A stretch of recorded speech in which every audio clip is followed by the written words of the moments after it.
can a society that is constantly innovating be based on equality? I'd like to call on Louis Gallois.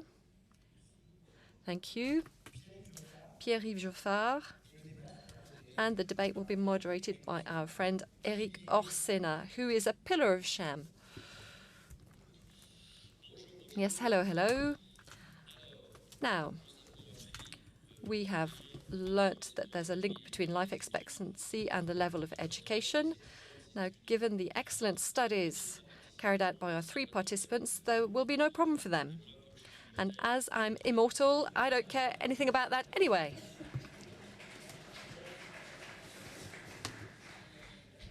So, this is my quota of statins. I'll give it to you. Now, here, we don't have an immortal. So he's at every table, every discussion. I know it's a bit hard, but here he is. He's a kind of Darwinist. If you resist Barberès, well, you know, you can live 200 years. Then we have Louis Gallois. He's an anarch, he's an industrialist. Now, he has a very specific characteristic. He specializes in transport. In other words, he's worked on trains, he's worked on planes, and now he works on cars. So we've got we're very lucky to have him. And he'll be able to unsettle us for the next 3/4 of an hour. Then we have Pierre-Yves Joffard, who did some very good studies, and he's the manager of the School of Economics in Paris. So first question. Now, the subject ahead of us, can a society that is constantly innovating be based on equality? That's the question. And this is basically a subject that you might treat during an A-level exam and tie it in with life expectancy. What is a society based on equality? Is it good to have this equality? At what level is it good to have equality? Isn't there an equality rate that is too high, that destroys, etc.? So I'm going to ask Pierre-Yves, first of all, to answer this question. Yes, hello. Now, effectively, it's an A-level question. Now, I've got a plan of 3 parts to my plan for this presentation. No, just focus on the first part. When we talk about innovation, what are we talking about? When we think about the link between innovation and inequality, innovation is a dynamic phenomenon. It's something that happens over time, whereas inequality is static. So we need to replace the term, maybe, and instead of talk about inequality, talk about mobility, because that's where it's important to focus. And the second question is, when we talk about a society that is constantly innovating, I can't remember what the terms were exact, so constantly innovating, yes. What are we talking about? What scale are we talking about? Are we talking about a country? Are we talking about a region? Or are we talking about the world in general? So inequalities must be analyzed at worldwide level. Is it a global phenomenon? Do they concern us in the immediate or not, these inequalities? And they need to be addressed worldwide, and that's where we have the most encouraging changes being made, because we are seeing a reduction in global inequalities. So my first question is, let's think more about mobility and the link between equality and mobility. And I think that the answer to the changes, evolutions in inequality and the challenges raised by innovation, well, I think we need to focus more on people mobility and look at inequalities in terms of life trajectory, in terms of opportunities, in terms of life opportunities. What are the life opportunities created by innovation? So it's not equal opportunities, but it's more a questioning. Yes, we need to make sure that people are not in a situation that they can't get out of. These are situations that often occur with technology. So you're a liberal. Yes, I think, yes, we might say that he's a liberal, yes. And he doesn't mind insults. So liberty is a lovely word. Freedom is a lovely word. Yes, we agree. Okay, now I'm going to hand over to the former Commissioner for Investment. He's been a very active person in his life. Mr. Louis Gallois, do you like equality? Yes, I like equality. But, you know, what are we talking about? because equalities, inequalities, there's a whole range of these. Nicolas said earlier on that there are inequalities in France in terms of revenue, but they haven't gone up considerably over the past 30 years. But there are inequalities in terms of the educational system. There are health inequalities. These have changed. These have gone up. So talking about equality in general doesn't really make sense. We need to look at each subject, each type of inequality. When we talk about inequality, well, what about equality in terms of life paths, the possibility for people to develop personally? Now, we can see that there are some high levels of determinism in terms of each person's ability to access a certain number of things. We talked about access to innovation, for example. What about equal life paths? The École Centrale did some interesting work in this area. They looked at the first names of young people at Centrale this year, and the first three first names are Guillaume, Bertrand, and I can't remember what the third one was, and Jean-Philippe. No, it wasn't Louis. So what we're seeing, and perhaps Nicolas maybe will be on the top of the list in the future. So we're realizing that these names reflect certain social characteristics. In big schools, there's an increasing concentration of young people from well-off social environments. Now, we don't have equality of access. We don't have equality in terms of life paths in these schools. So it's the word, the concept, the idea. Well, equal opportunities, it's been bandied about so much that I think we need to talk about it differently. So equality equals possibility then, which is basically in line with the definition of politics. Politics is the art of what is possible. Well, I'm a Republican, a sincere Republican, as you know. Yes, now, yes, I can certify that. For me, equality is the ability to be a citizen. In other words, to use your full potential in society. And from then on, you can have different revenue, you can have different life paths, but equality is about being a citizen in our society. What do you think? Now, I'm an ephemeral. There are four things that appear to me to be important. First of all, there's innovation. We live in aging societies. So if we want to make sure that there's no stagnation, because we're going to have a population that's progressively going to stop growing and start aging, the only remedy is innovation for that society. The second thing is a permanent change. Over the past 25 years, things used to go up or down, and now there's a shift between nations, individuals, companies that are able to adapt and the others. China, the United States, Germany, they are able to adapt and they are working well. France, Brazil, Russia, India are suffering, and things have got off to on the wrong foot because we're not able to change our models. And it's true that we can talk about innovation, companies and individuals. Now, the third element is that we're in a world where there's a lot of shock, a lot of surprise. There's Ebola. There are many examples. And in these shocks, there are technologies. And technology today is a machine that needs to be segmented and polarized. It polarizes jobs between those who are qualified and not qualified. It polarizes revenue. It destroys the middle classes and life styles. So this is what I was saying about the ability to be a citizen and not having to be subjected to things. I think it's important to allow people to be resilient. Whatever the case, whoever we are, individuals, companies, nations, we're going to be subjected to an increasing number of shocks, unexpected shocks.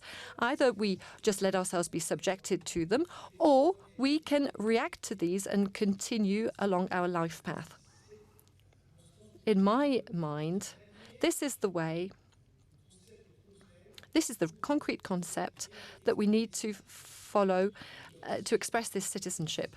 Now, the principle of innovation, the raison d'être behind innovation, the idea is to decrease jobs, right? At least first of all, how can we get this accepted, this change accepted? Well, so destroying values, destroying comfort. Well, no, we're not destroying comfort.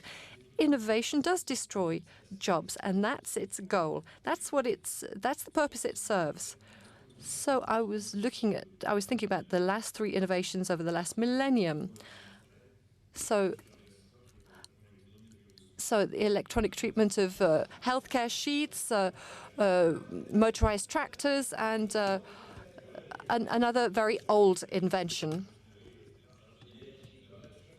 So every time there has been an invention, jobs have been destroyed. The washing machine has destroyed jobs. It's a bit like Moulinex that destroys jobs. Yes, exactly. That frees up time, human time, to do other things. This is what we would believe if we believed Berok or Rostov.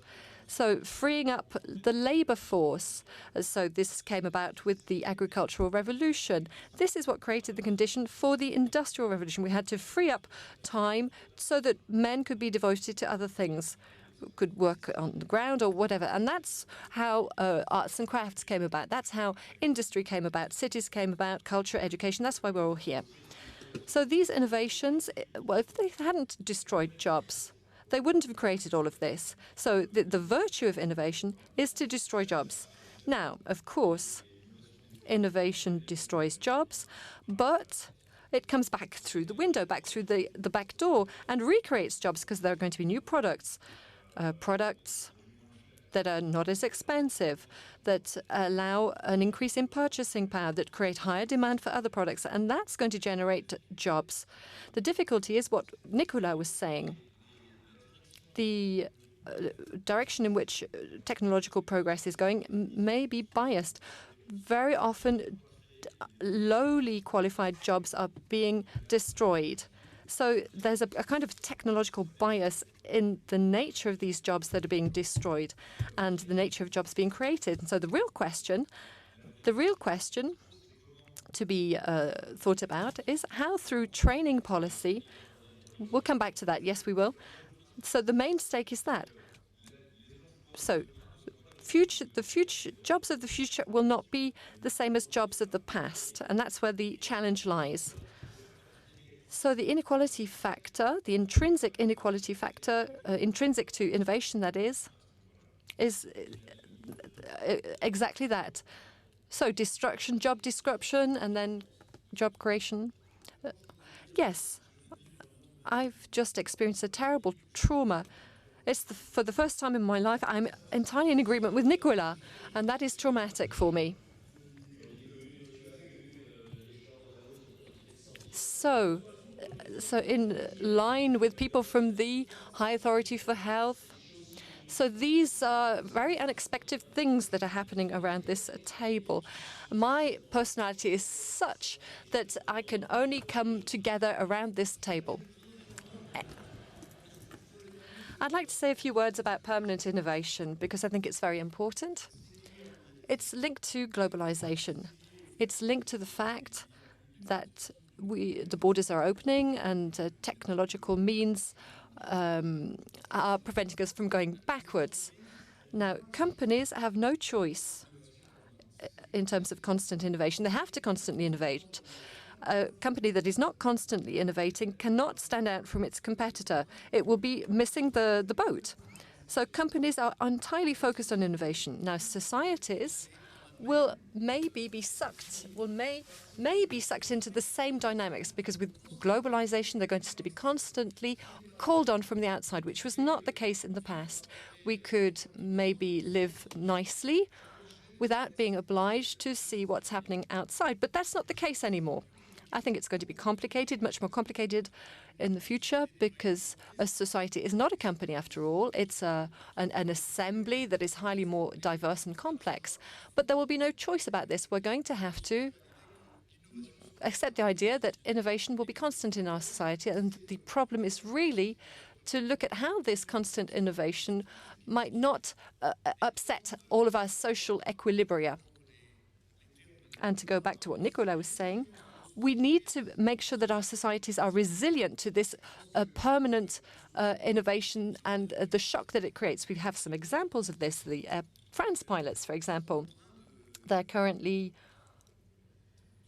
refusing a change. This is imposed on them from the outside.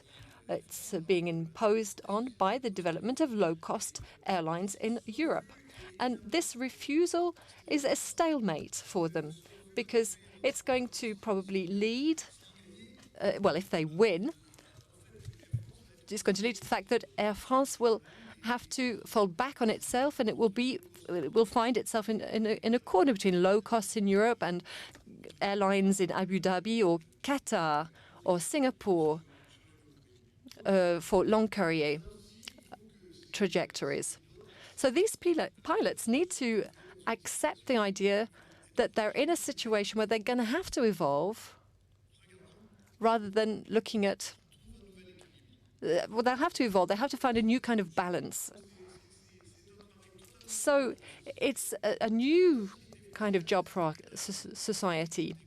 And the French society finds it very difficult to accept any kind of reform because it's a highly structured society.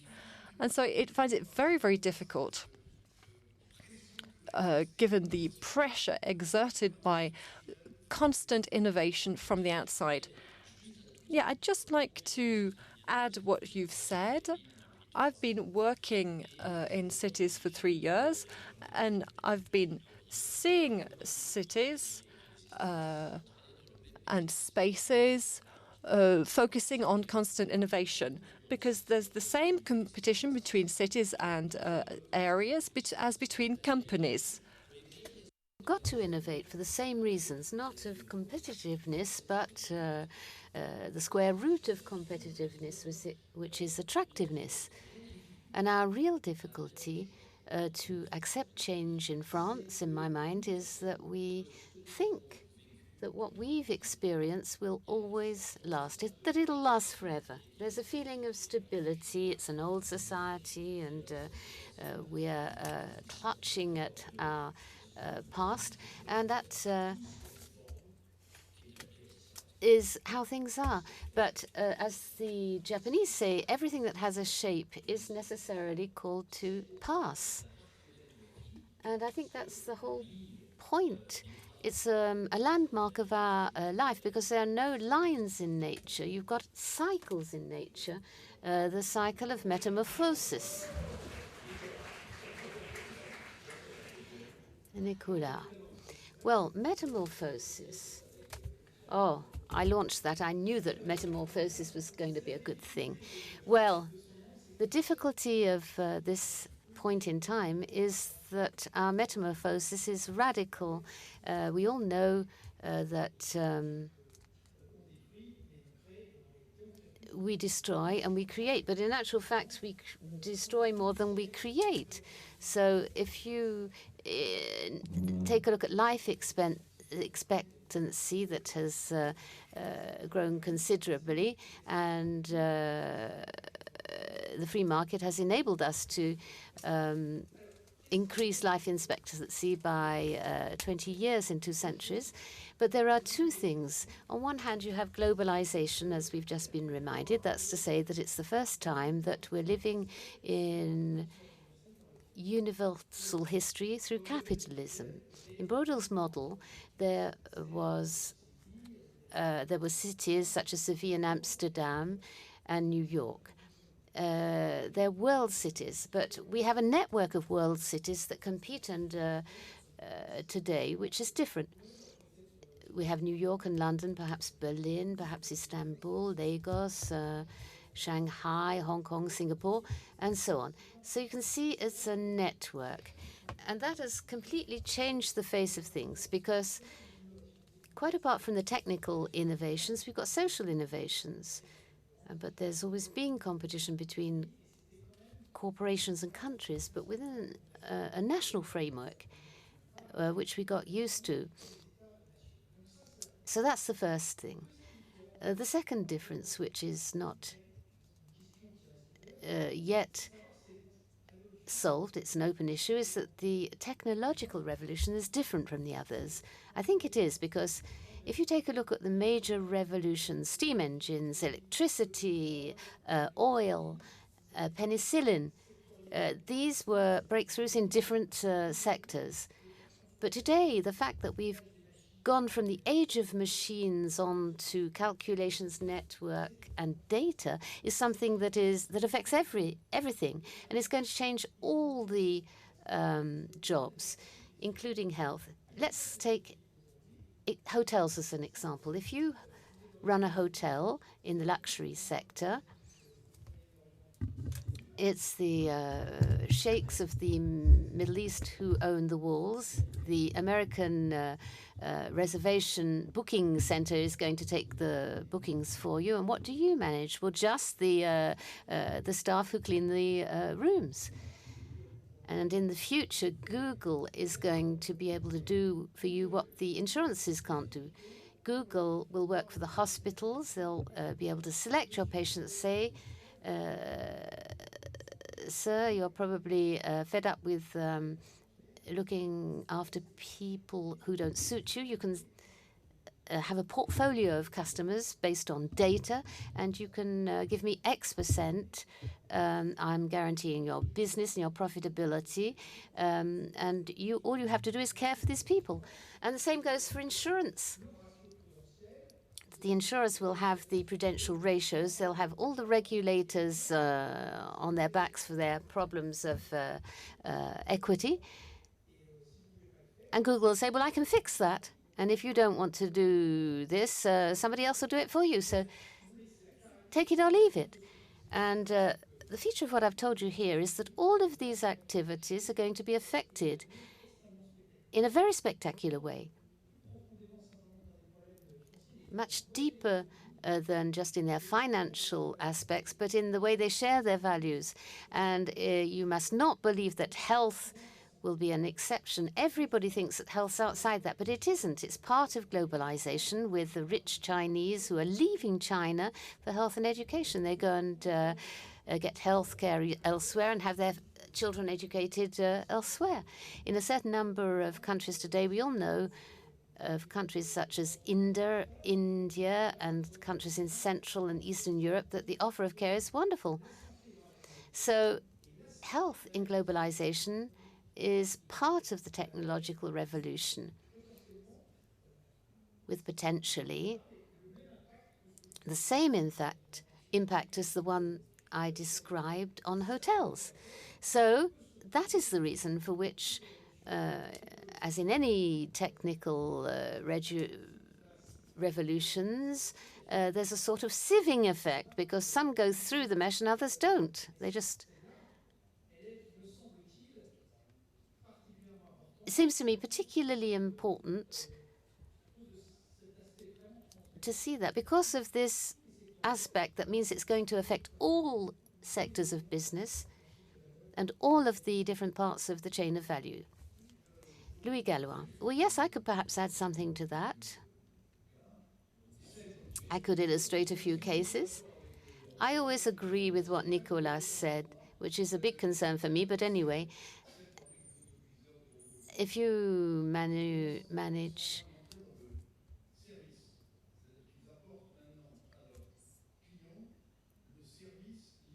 services, because they're providing services that are connected to robots, and they consider that robots are going to become a sort of commodity. And they're saying, well, if we don't do it, then Google will. So they're becoming an interface. Google is becoming an interface between the customers and themselves. And I went to see what was happening in their laboratories. And I can tell you that SEB, that's to say the people who make pressure cookers, is becoming a services company. And everybody's in danger with this because everything that surrounds this means that it's the universities and the systems, the American universities, who are taking control of the university system And now, first of all, this is going to accelerate the fact that all the universities are going to have to work in English because it's going to be the language of teaching. And if the French universities can't put themselves into this mold, they'll be left out. And I think that Nicolas is perfectly right. It's going to affect all the branches of activity. In the automotive sector, I don't think Google will be the people to talk to. But it's the connection system that will become one of the determinant factors. And we'll just become a sporting factor. Google isn't going to buy car factories, but it's going to subcontract with them. If the manufacturers aren't capable of developing an internet interface with their customers. For the crucial problem of data, you can see that the Google model is falsely free of charge. It's free for you, but you give me your data and I can do what I like with it. This is one of the major issues for us in the access to health data. It's a colossal problem because nobody, and even the state, can prohibit somebody from putting all their data at the disposition of somebody else. You can see what's happening in the US, which shows that the fact that you're making your data available goes with reducing the price of your insurance and so on and so forth. So that has to be taken into account. Today, if you ask a lot of people what they want to do, they prefer to have free access to Google and making their data available. And that's something that's got to be taken into account. A question for Pierre-Yves. The economic school in Paris unites almost all the competencies we have in economy, and we're here to say the truth. So didn't you come along too late? And this isn't this good news for equality? Because you haven't got the means to go to Harvard or MIT or China. You've got an opening there. Is that true or false? Or on the contrary, what's left of the schools? And is it the place that manufactures this inequality? Or, well, what you've got to see when you're talking about innovation is you're talking about jobs and products and the arrival of products on the market, and that also has an impact on inequality, because in the first stage, when you've got a technological innovation, the first versions, the first generation of the product is going to be very expensive and only concern a minority of the public in general, but afterwards it will be available for the others. But an innovation that works and that creates jobs is an innovation that is going to bring something to society. Some innovations work, but they just don't break through and they don't find the customers. Amos is going to destroy your jobs. Well, in the coming year, no, but all the jobs are threatened today. Yesterday, Laurent Alexander said in 30 years, the doctors would be the nurses of the future. And I think there is a risk, in fact, that in 10 years, we'll become the slaves of machines. Fortunately, we still have our wives. Well, yes, but all the different sectors of activity are threatened. So we've got to adapt what we do in the future to prepare for the future. And that goes for all sectors of activity. There's no protected sector, not even primary, secondary, or higher education. And there are several ways of dealing with this problem. The first one is the standard one. That's to say, protecting yourself against innovation, whether it comes from outside or is a domestic innovation. That's to say, you're trying to put up barriers such as, for example, taxes. And you can also use new technologies in ways that are slightly different. It's a very strange reaction to innovation. It's something that's difficult to equate with saying we're seeking more growth. And the second possible reaction to fight against the adverse effect of innovation is taxes. You can apply taxes to any new sector of business or give subsidies to the older ones that have been destroyed. You can just sort of patch up the situation, but that's rather as if you were trying to build a dam against the Pacific, and little crabs of innovation are going to end up by finding a breach in it. And this is where we, as teachers and professors, have opportunities. That's to say, well, it's not going to be easy, but we have to anticipate what the jobs of the future are going to be. We need to prepare ourselves for the future rather than defending the jobs of the past. And we've got to take a look at the system and see why there's such a demand for projection in a country like France, why the reaction is systematically, rather than seeking to innovate, we're going to lobby our members of parliament to defend our acquired position. We're in a system that's extremely rigid. That's to say that in a world that's perpetually changing, the companies that adapt and develop are the ones that are more fluid and are going to not only destroy but create jobs. The workers of today are threatened. Of course they are, but they're not going to do the same job in the future.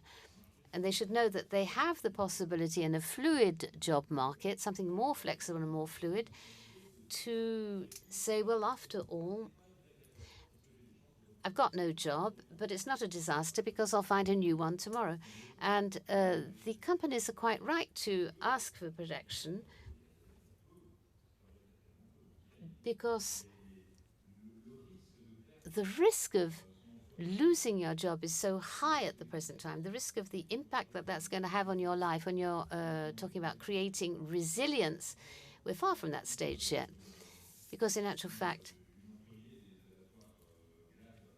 an employee of the Gad slaughterhouse who didn't really know how to read properly, it was the Minister of Industry. That was really a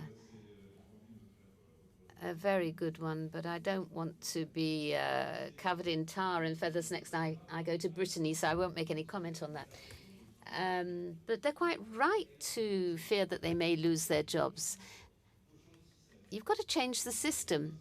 You've got to change the system and prepare it for the jobs of the future. And within the scope of the reform, we're saying we're focusing our resources on the unemployed, which is stupid. Managing a risk is not just paying for the problems once they've occurred. It requires training, lifelong training, upstream training, including for the unemployed. And then you can envisage something different. The society that is going to survive, avoiding creating too much inequality in this inequality in the perpetually changing world, is the one that's going to create this more fluid environment. I'm going to record a few words before I hand on. Mobility, fluidity, possibility, and training. That's the means that you need to put into it. Louis Gallois. Yes, I do agree upon that. You agree with everybody. No, I don't agree with one point you said. And even I don't agree with Nicolas on one point, so I'll play my role as a regulator. But I think that the access to training and education is a decisive factor. But I don't agree on the fact that we should make an effort to train the unemployed, because otherwise they're never going to get a job. But currently speaking, we have 300 million euros that have been earmarked for the unemployed. 15% of the unemployed have the right to a training, but they only get it 7 months after they have been unemployed or laid off. And that means that in France, long-term unemployment is something that's quite unbearable.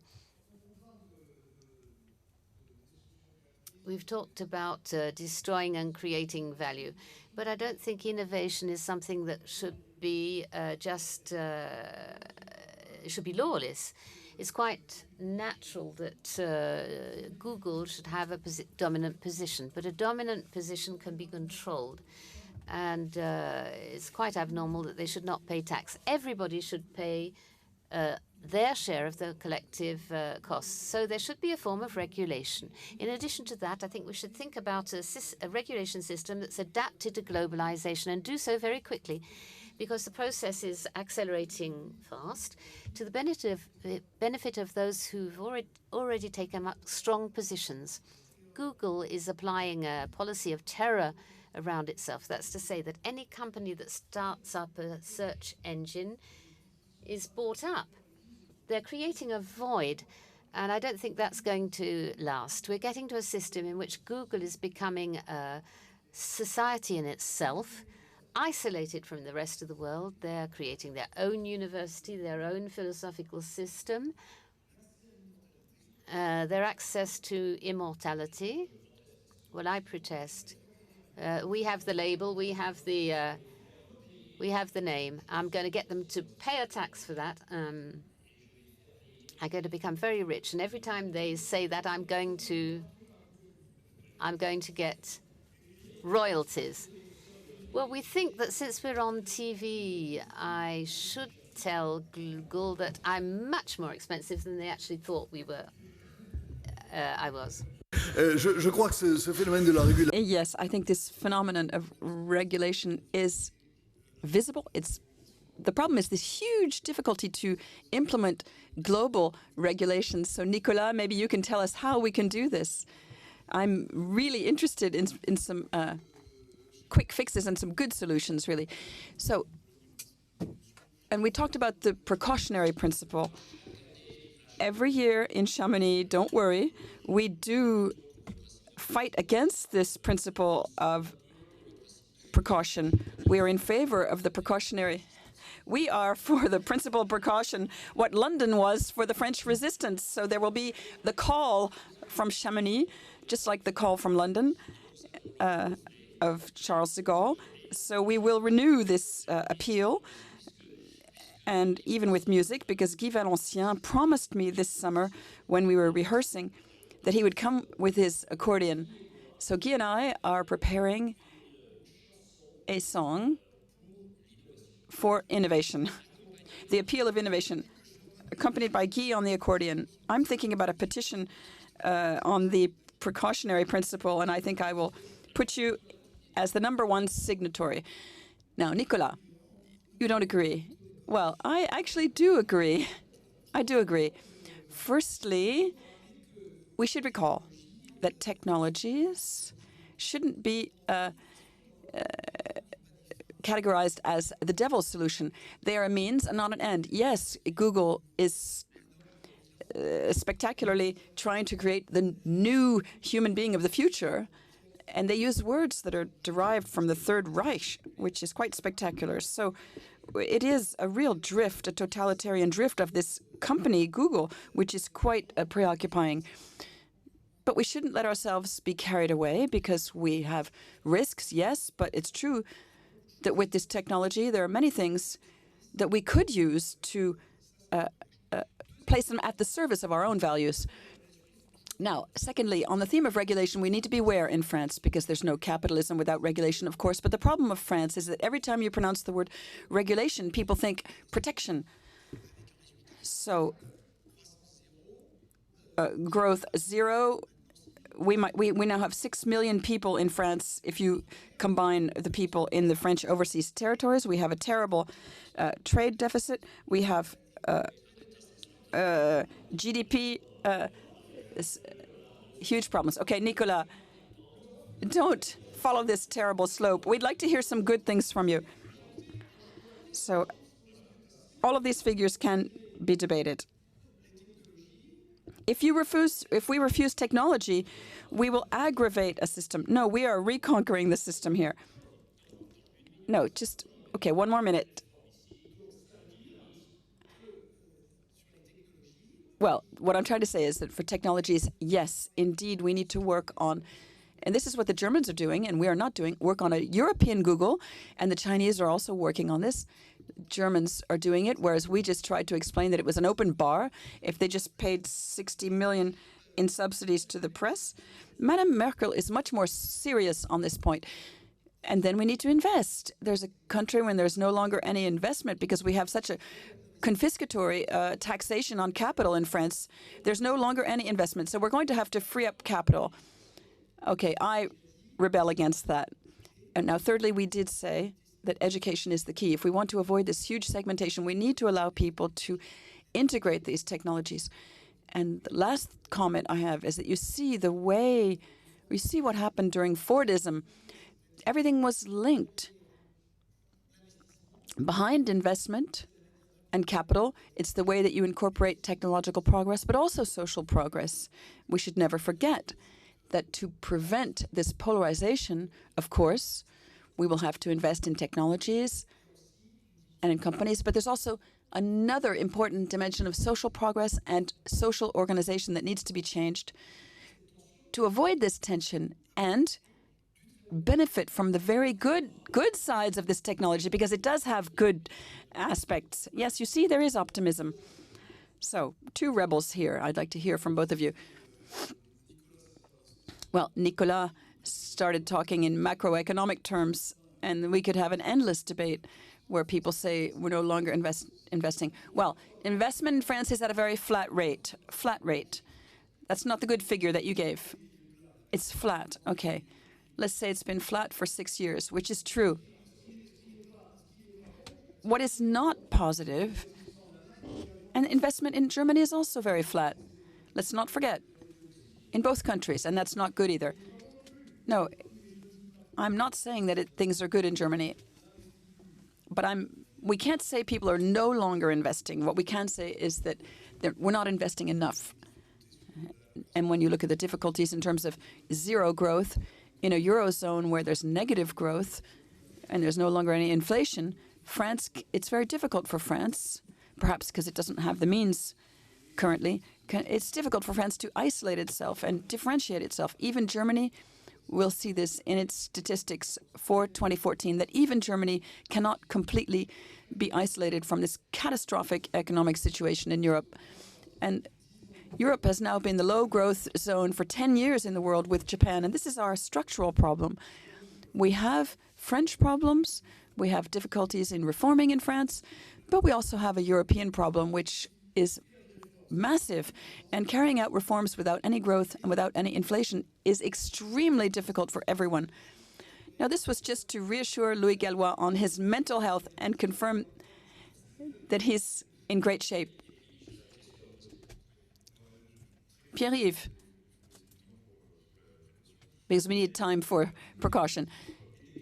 Now, one of the questions asked was the emergence of these monopolies at a huge speed.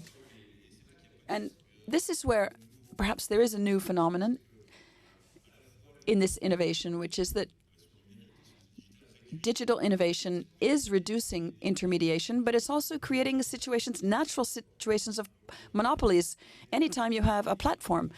So GAFA didn't exist. So you see how fast these new monopolies are arriving. Many of them didn't exist 20 years ago, and they're creating huge global monopolies. And the answers that we can have to this, we don't have them yet. First of all, we don't know either whether this permanent innovation will lead to more rapid destruction of these monopolies. It's possible that other innovations, technological innovations, will emerge that we haven't seen yet, that will actually weaken these monopolies. we see now other societies, other applications that are weakening or competing with Facebook and creating more specialized social networks. And everyone now will be members of several social networks. That's auto-regulation. That's a hypothesis, yes. We saw to what extent auto-regulation worked in the financial world. Yes, it works beautifully, if I can be sarcastic here. Well, if there's no auto-regulation, what else do we have to regulate these global monopolies that are being created so fast? We have nothing. We have no institutions, no global institutions. Let me recall that in the U.S., the first regulation is the Sherman Law, and the central bank is 1913. 1933, the stock market regulations, and that was done to break down Standard Oil. So, and the antitrust laws, the American antitrust laws don't work on the internet because everything is paid to the NEC. So right now, the U.S. considers that it's a huge challenge. It's a twofold challenge of competitiveness and national security, which means that we're leaving these people with a blank check. So there is a huge weakness of the European Commission with respect to Google, and I hope that in the future commissioners will take this seriously. We had some results with Microsoft, good results. So this shows. And the Chinese, in their own way, which is not very lawful perhaps, but it's in Chinese way, they created Baidu and they blocked Google and the others. So that just to show that the world government is a utopia, and I don't think we will ever reach that goal. But there are some elements of response to counter these monopolies.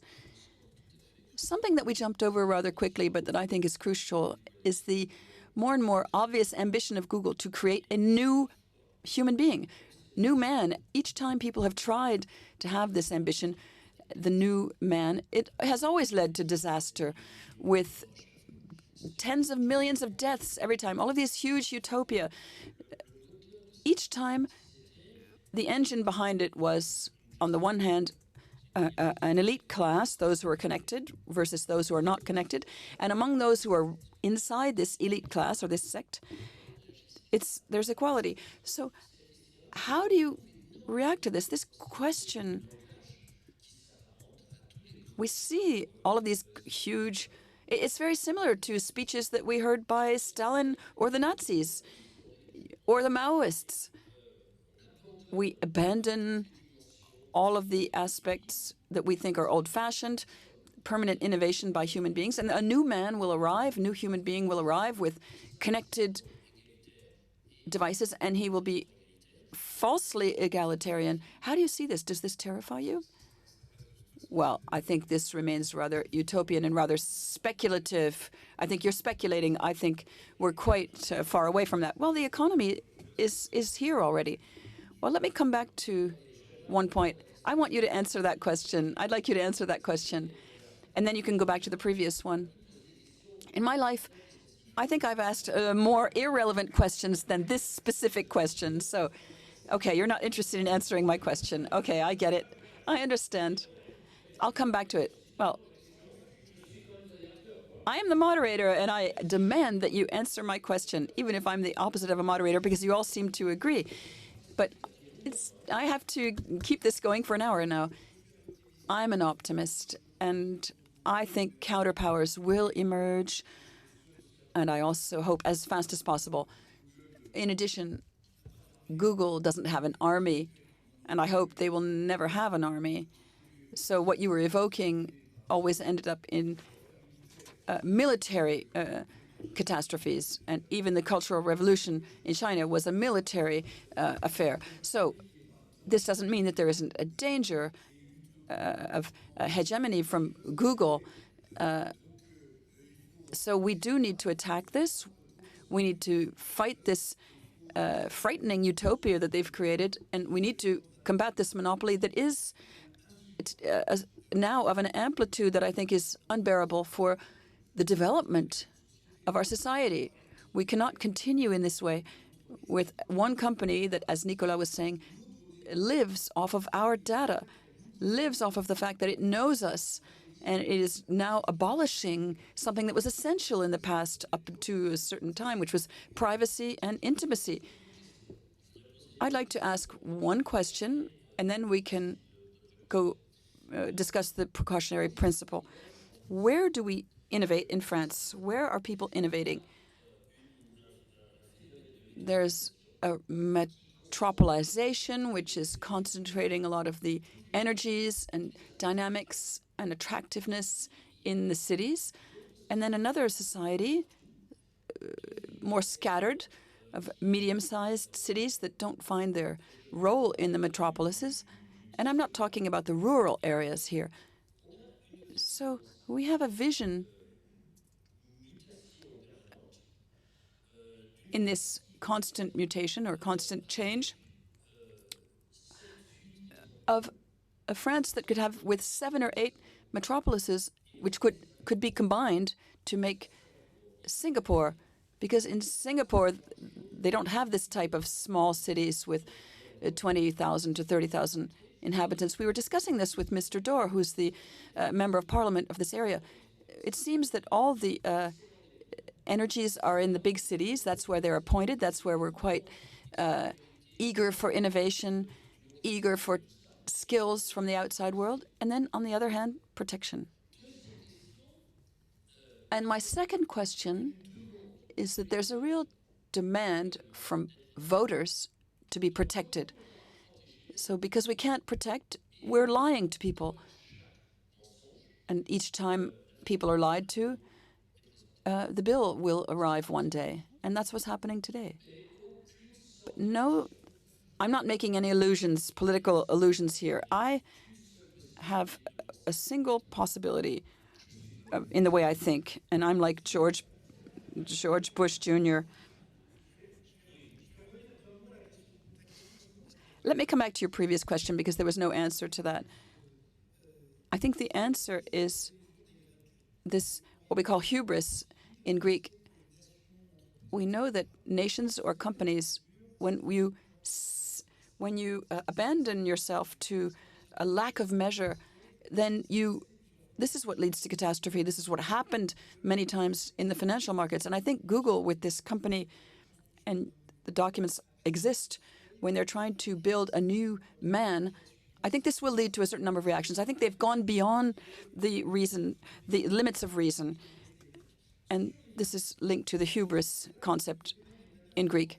Now, as for the cities, if you look back to the 13th century, which was the great century in France, innovation it's true, was always concentrated in cities. If you look at all of the technological innovations since the 13th century, it's always been the cities that have concentrated the wealth, the most driven, most mobile people. And this is where innovation was catalyzed. And then you have models that are quite different. The only thing here is that just like in other fields of activity, you have a concentration in the cities. In the past, you had jobs and innovation and economic development in these cities of 30,000 people. Eric, I have a very concrete answer to that. But when I let Nicolas Bavresse finish, he goes on to the third roundtable that he's going to participate in later on. No, there are two very concrete examples in France, one that is close and the other on the other side of the country. You have Toulouse. Toulouse is the big city of aeronautics with huge success. And Toulouse has really created the whole region. There's nothing else around Toulouse. It's a desert around Toulouse. Anybody from Toulouse here? Don't you want to protest? It's not because there's some difficulties with the rugby team right now that we have to attack Toulouse. I'm not attacking Toulouse. It's just an observation. If you look now at Lyon, which now he won't be allowed to go to Toulouse. If you look at Lyon with Lille, it was one of the great poles of development of the 19th century, you can see now that Lyon has joined globalization with a very open system. And the cities around Lyon, there are certain political rivalries. Nevertheless, Lyon operates with Saint-Étienne and with Chambéry, cooperating with Grenoble, obviously, and even with Roanne, which Macron, they work with Macron. So here we have a network of cities that's been created. And what's very interesting to note is that it's at this location that they invented for the first time the idea of merging the city with the French department, which was quite innovative from an administrative standpoint. So I think that at any rate, these innovations, yes, will be concentrated in the big cities, This is where, when you want to innovate, you need academics, you need companies, you need capital, public authorities, and infrastructures. And people are mobile. It's true that the metropolis or the large city has an advantage here, but large cities don't necessarily have a vocation to open in a closed circuit. They can also function in an open network. Now, one more comment, and then I will pass the floor to Louis for the precautionary principle. It's true that there are clusters, and the fact that you have a certain number of activities in the same location, that encourages innovation. But innovations occur everywhere. If you look in the 20th century, innovation in the world of agriculture was huge.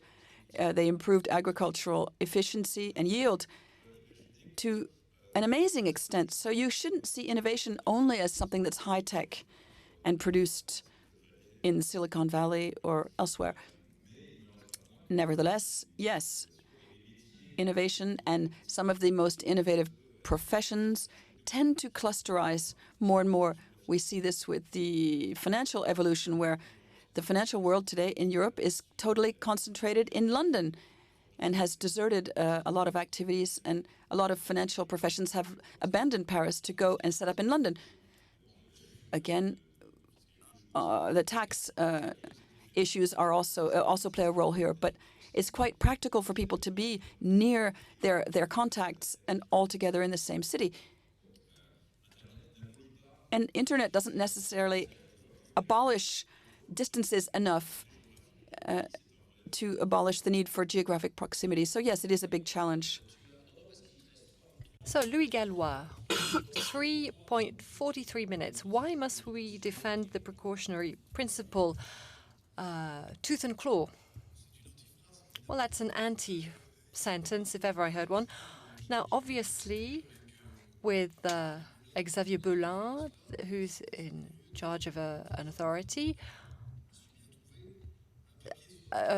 we wrote a paper on the precautionary principle because I'm very worried about the dynamics created. A precaution is natural.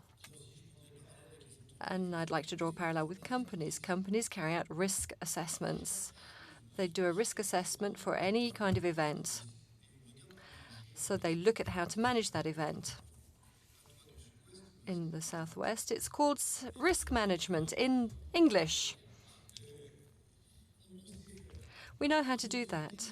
Our companies don't, our societies don't know how to do risk assessments in an objective, reasonable, and rational way.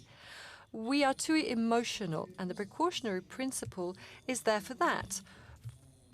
It actually amplifies this emotion. It sheds doubt on technical progress. And when a society doubts its ability to progress, it doubts technical progress, that society is in a dangerous situation. The main risk, it's not from nanotechnologies, biotechnologies, and the nuclear industry, GMOs, etc. The main risk is that of decline. If we can't shoulder risk and manage risk, we will be on the decline. So the precautionary principle introduces the idea that progress is first and foremost a generator of risk before it generates opportunities, whereas I think that it generates both, and both can be managed. Both can be managed. And it's extremely important that we move from an emotional attitude to a rational attitude. But this requires public opinion enlightenment.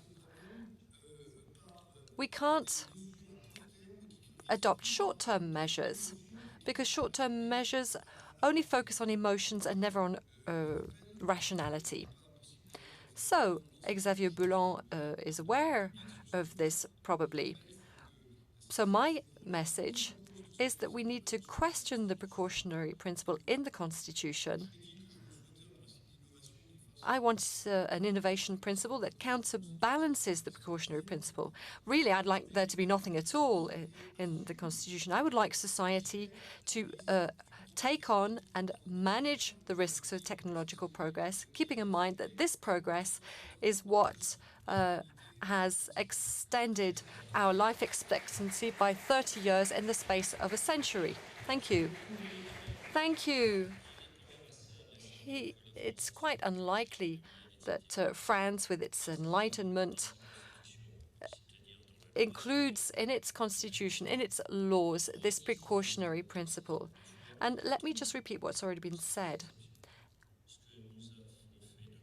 Everything that we have done best in our life is when we have been able to go beyond the precautionary principle, both professionally and personally.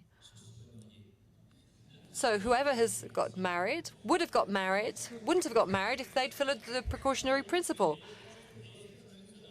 That's an interesting parallel. Let me just talk about my personal life. And who would have got married a second time if they'd known?